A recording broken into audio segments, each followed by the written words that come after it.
Hi hello నమస్తే welcome to మనం TV. ఒక ట్రంప్ తీసుకున్న డెసిషన్ వల్ల ప్రపంచమంతా అల్లకల్లోలం అవుతుంది.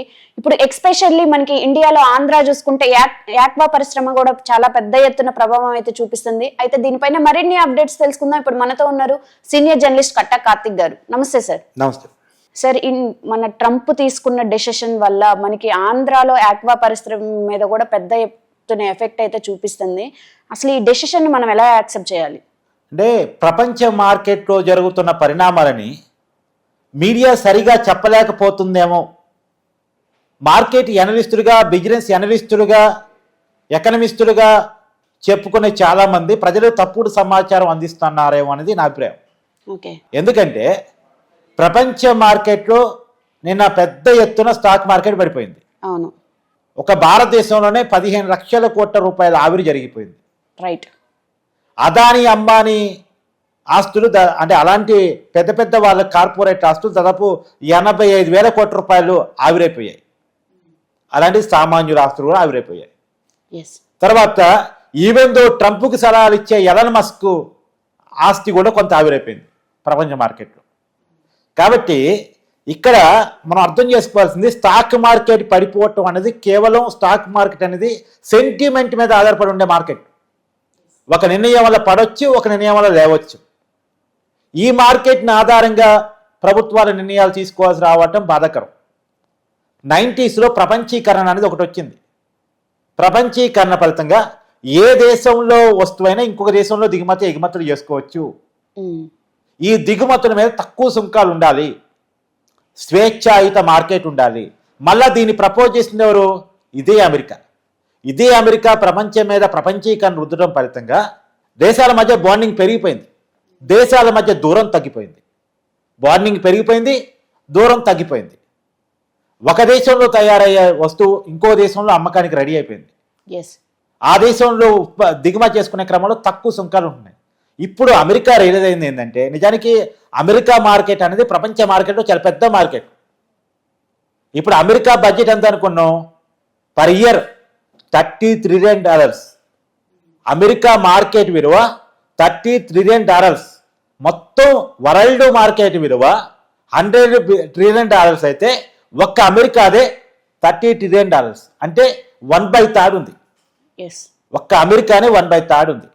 తర్వాత చైనా ఉంది, $19 trillion. సెకండ్ ప్లేస్లో ఉన్న చైనాకి మొదటి ప్లేస్లో ఉన్న అమెరికాకి $11 trillion డిఫరెన్స్ కూడా ఉంది. అమెరికా చాలా పెద్ద మార్కెట్. కాకపోతే ట్రంప్ ఆలోచిస్తుంది ఏంటంటే, అమెరికా నుంచి ఎగుమతి అవుతున్నాయి తక్కువ, అమెరికాకి దిగుమతి అవుతున్నాయి ఎక్కువ. అంటే అమెరికా డబ్బు బయట దేశాలకు పోతుంది ఎక్కువ, అమెరికా వస్తువులు బయట దేశాలకు పోతుంది తక్కువ. బయట దేశాలు అమెరికాకు వచ్చి అమెరికాలో వాళ్ళ ప్రోడక్ట్ అమ్ముకొని తీసుకుపోతున్న డబ్బు ఎక్కువ. అది అమెరికాకి నష్టం జరుగుతుంది. ఎగుమతులు దిగుమతుల విషయంలో ఉన్నటువంటి గ్యాప్ అమెరికాకి నష్టం జరుగుతుంది. చాలా కాలం నుంచి చాలామంది చెప్తూ వస్తున్నారు. ఈ ప్రపంచీకరణ విధానం స్టార్ట్ అయినప్పటి నుంచి చాలామంది చెప్తా వస్తున్నారు, ఇది దేశాలను ముంచేసే నిర్ణయం, వాళ్ళ ఓన్ ప్రొడక్టివిటీ నాశనం చేసే నిర్ణయం, ఈ ప్రపంచీకరణ అనేది తప్పు అని చాలామంది మొత్తుకుంటా ఉన్నారు. నీకు చిన్న ఎగ్జాంపుల్ చెప్తా. భారతదేశంలో చిన్నపిల్లలు ఆడుకునే బొమ్మలు ఉన్నాయి. ఇదో పెద్ద మార్కెట్, చిన్న మార్కెట్ కాదు, చాలా పెద్ద మార్కెట్ ఇది. ఈ చిన్నపిల్లలు అమ్ముకునే బొమ్మలు చైనా నుంచి మన దేశానికి దిగుమతి అవుతున్నాయి. అవి చీప్ అండ్ బెస్ట్గా దొరుకుతున్నాయి. మన దేశంలో కూడా బొమ్మలు తయారవుతున్నాయి. మనకి ఇప్పుడు కాదు, ఎప్పటి నుంచో చిన్నపిల్లల బొమ్మలు తయారు చేయటం, మరి చేతి వృత్తుల ద్వారా తయారు చేయటం మనకు అలవాటు, మన వాళ్ళకున్న అలవాటు. కాకపోతే ఈ బొమ్మల రేటు కంటే కూడా మన కాడ మన వాళ్ళు తయారు చేసే బొమ్మల రేటు కంటే కూడా చైనా బొమ్మలు చాలా చీప్గా అమ్మబడతాయి. మన కళ్ళు చీప్ అండ్ బెస్ట్ మీద పోద్దా, డబ్బులు ఎక్కువ పెట్టి బొమ్మలు కొనడానికి ఇష్టపడతావా? Cheap and best. ఎస్. అందువల్ల చైనా మార్కెట్ కొలాప్స్ చేసి పడేసింది, అంటే క్యాప్చర్ చేసి పడేసింది. ఒక రకంగా చెప్పాలంటే క్యాప్చర్ వేసి పడేసింది మన మార్కెట్ని. దానివల్ల మన కాడ ఉన్నటువంటి ఉత్పత్తులు పడిపోయినాయి. ఉత్పత్తి చేసేవాళ్ళు వేరే మార్గాలు ఎత్తుకున్నారు, ఆ ఉత్పత్తి మానేశారు. ఇప్పుడు మన దేశంలో మన బొమ్మలు తయారు చేసేవాళ్ళు లేరు. మొత్తం చైనాకు ఉన్నటువంటి బొమ్మలే తయారు చేయటం, మన కాడున్న డబ్బులు చైనాకి వెళ్ళిపోతున్నాయి. వాడి బొమ్మలు మన దగ్గర అమ్మేసుకుంటున్నాడు, మన మార్కెట్ వాడు క్యాప్చర్ చేసి పడేశారు. ఇప్పుడు ఎగ్జాంపుల్, నా చేతిలో ఉన్నటువంటి ఫోను చైనా వాడి అంటే బయట దేశం నుంచి తయారైనటువంటి ఫోన్. అదే భారతదేశంలో మొబైల్ మేకింగ్ లేదంటే ఉంది. కానీ భారతదేశంలో ఓన్ మొబైల్ మేకింగ్ ఉన్న కాస్ట్ వీళ్ళు చైనా రిలేటెడ్ మార్కెట్స్ ఏం చేస్తాయి, ఎక్కువ కాంప్లికేషన్ని తక్కువ రేటుకి ఇస్తాయి.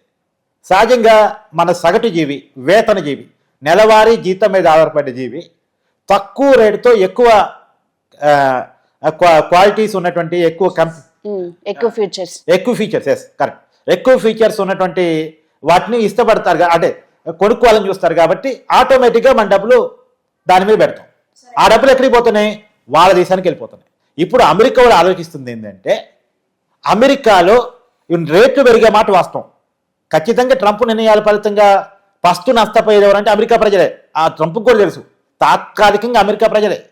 కానీ దానివల్ల ఏమవుతుంది, అమెరికాలో ఓన్ ప్రొడక్టివిటీకి అవకాశాలు పెరుగుతాయి. వాళ్ళ సొంత ప్రొడక్ట్స్ ఇప్పుడు ఎప్పుడైనా గుర్తుపెట్టుకో, మన కాడ అవకాశం లేనప్పుడే బయట దేశం నుంచి దిగుమతి చేసుకోవాలి. మనం ఇప్పుడు మన కాడ ఇంట్లో పప్పు లేదనుకో బయట నడుక్కోవాలి, లేదా బయట పోయి కొనుక్కోవాలి. అంతే మన ఇంట్లోనే మన పెరట్లో కంది పండుతుందనుకో, మన పొలంలో కంది పండుతుందనుకో, అయినా బయట పోయి కొనుక్కొచ్చుకుంటే దానివల్ల ఉపయోగం ఉంటుందా? లేదు. కాబట్టి సహజంగా ప్రపంచాల మధ్య జరగాల్సిందంటే ఏ దేశమైనా ఆ దేశంలో ఇక అవకాశం లేదు ప్రొడక్టివిటీకి అనుకున్న వస్తువులు బయట నుంచి కొనుక్కొచ్చుకోవాలి. గతంలో అదే జరిగేది. కానీ 90s ప్రపంచీకరణ వచ్చిన తర్వాత అవసరం ఉన్నా అవసరం లేకపోయినా ఆ ప్రోడక్ట్ అవసరంతో సంబంధం లేకుండా బయట దేశాలు విరివిగా వచ్చి ఇక్కడ మార్కెట్ను ఉపయోగించుకుంటామని, కాదు ట్యాక్సులు కడుతున్నాం అనే పేరు ఉంది. ఆ ట్యాక్సులు కానీ విపరీతంగా పెంచగలిగితే ఇప్పుడు బయట దేశం నుంచి వచ్చే సరుకులు తగ్గిపోతాయి, బయట దేశం నుంచి వచ్చే ఉత్పత్తులు తగ్గిపోతాయి. అప్పుడు అనివార్యంగా ఆయా దేశాల్లో ఉత్పత్తి పెరిగిపోద్ది, ఆ ఉత్పత్తికి డిమాండ్ పెరిగిపోయింది, ఆ దేశంలో ఎంప్లాయ్మెంట్ పెరిగింది, ఆ దేశంలో డబ్బు ఆ దేశంలోనే సర్క్యులేట్ అవుతుంది. ఎక్కువ డబ్బు బయట దేశాలకు పోవటం ఉండదు. ఎప్పుడైతే ఆ దేశం ఎక్కువ ఉత్పత్తి చేసుకోలేని వస్తువులు ఉంటాయో ఆ వస్తువుల మీద తప్పనిసరిగా ఆ దేశం డిపెండ్ అయింది. కాబట్టి అవతలోడు ఇచ్చిన రేటు కొనుక్కోవడం జరిగింది. ఇది జరిగే పరిణామం. అందుకని ఈ నిర్ణయాన్ని ఈ రకంగా చూడాలి తప్ప, కాకపోతే ట్రంప్ ఆలోచన ఇంతేనా, ఏదైతే ఇంకేమన్నా ఉందా అంటే ఏదో అంటారు వడ్డీ రేటు తగ్గించుకోవడం కోసం ప్రపంచ మార్కెట్ డౌన్ ఫాల్ చేసేస్తే తన వడ్డీ రేటు తగ్గుతాయి. ఎందుకంటే ఈ సంవత్సరంలో $9 ట్రిలియన్ అప్పు తీర్చాలి, కొత్త అప్పు తీసుకోవాలి. ఆ $9 ట్రిలియన్ వడ్డీ చాలా ఎక్కువ ఉంది. ఐ థింక్ 4.7% ఏదో ఉందంటున్నారు. దాన్ని ఖచ్చితంగా 3% తగ్గించుకోవాలి టార్గెట్ పెట్టుకొని, దానికోసం ఇన్ఫ్లేషన్ పెంచాలి. ఇన్ఫ్లేషన్ కనుక పెంచితే వడ్డీ రేటు తగ్గిపోతాయి అనే కారణం చేత ట్రంప్ ఈ పని చేస్తున్నాను అనుకుంటున్నా అని చాలామంది చెప్తున్నారు. నిజానికి ఇది కాకుండా అతని ఆలోచనలో కనుక మేక్ అమెరికా గ్రేట్ అన్న నినాదం ఏదైతే ఉందో, అమెరికా ప్రొడక్టివిటీ సిస్టమ్ని పెంచుకోవడం కోసమే అయ్యి ఉంటే మాత్రం ఇది ఖచ్చితంగా ఆ దేశం తరఫున అప్రిషియేట్ చేయాలి. కానీ అమెరికాని మాత్రం మనం పాయింట్అవుట్ చేస్తుందంటే ఈ ప్రపంచీకరణ రుద్దింది నువ్వే, ఈ ప్రపంచీకరణ సూత్రాన్ని ప్రపంచానికి చెప్పింది నువ్వే.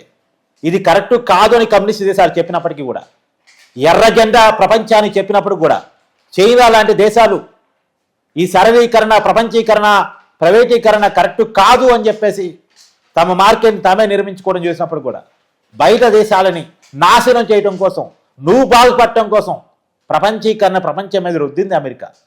రైట్. వారు రుద్దిని ఇవాళ వాళ్ళు బాగుపడ్డ తర్వాత మళ్ళా ఇవాళ వాళ్ళకేదో నష్టం జరుగుతుందని చెప్పేసి చర్యలు తీసుకోవటం అంటే ఇది ఎబ్బెట్టిగా ఉంది. దయ్యాలు వేదాలు వల్లిస్తే ఎలా ఉంటుందో ఇవాళ అమెరికా ప్రపంచీకరణ వ్యతిరేక నిర్ణయాలు తీసుకుంటే అలా ఉంది. అందువల్ల విమర్శించాల్సి వస్తుంది. కానీ అంతిమంగా ఏ దేశమైనా ఆ దేశం కోసం ఆలోచించుకోవటం, ఏ దేశమైనా ఆ ప్రజల కోసం ఆలోచించుకోవటం ఎప్పటికీ తప్పు పట్టలేని విషయం. రైట్. థ్యాంక్ యూ కార్తిక్ గారు.